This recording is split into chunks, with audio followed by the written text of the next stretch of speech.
এই ছেলেটা নিজের শরীরের উপরে পশুর রক্ত ঢেলে দিল, যাতে এই রক্তের গন্ধে এই জঙ্গলের হিংস্র প্রাণীরা তার উপরে আকৃষ্ট হয়। হঠাৎ এই জঙ্গলের ভিতর থেকে একটা ভয়ঙ্কর নেকড়ে ছেলেটার দিকে আসতে শুরু করে। ছেলেটা ওই সময় দৌড়ানো শুরু করে, নেকড়ে তার পিছনে পড়ে যায়। নেকড়ে তাকে খাবার ভাবতেছিল, কিন্তু এই ছেলেটা নিজে একটা ভয়ঙ্কর ফাঁদ পেতে এসেছে।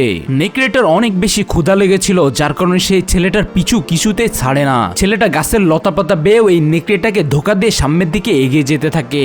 ছেলেটা এখানে দৌড়াতে দৌড়াতে গভীর জঙ্গলের ভিতরে চলে যায়। এইখানে সে বিশাল একটা পায়ের ছাপ দেখতে পায়, যেটা ছিল বাঘের। ছেলেটা তখনই বুঝতে পারে পাশে আসে হয়তো বাঘ থাকতে পারে। এখানে জঙ্গলের ঘাসের ভিতরে ঘাপটি মেরে বাঘটা বসেছিল। ছেলেকে এখানে দৌড়দৌড়ি করতে দেখে বাঘ যখনই হামলা করবে তার উপরে, ছেলেটা বুদ্ধি করে সরে যায় আর নেকড়ে আর বাঘটা তারা সামনাসামনি চলে আসে। নেকড়ে শিকার ধরতে এসে নিজে শিকার হয়ে গেল।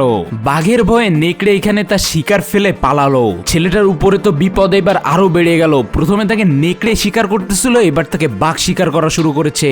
বাঘের হাত থেকে বেঁচে ফেরা কোনো সহজ ব্যাপার না। ছেলেটা একটা বুদ্ধি করলো, অনেক বড় লাঠির সাথে বাঘকে একটা ধাক্কা খায়। লাঠিটা ওইখানে ভেঙে চুরমার হয়ে যায়। ছেলেটা আবারও পালাতে থাকে আর সে তার পেতে রাখা ফাঁদের এখানে আসে। তার লোকজন গাছের উপরে বসেছিল, তারা এই ফাঁদটা অ্যাক্টিভ করে দেয়। এই জালের ভিতরে বাঘটা ধরা পড়ে যায়। তারপরে এই বাঘ এত শক্তিশালী ছিল, সেই জালটা ছিঁড়েও ছেলেটার উপরে আক্রমণ করতে আসে।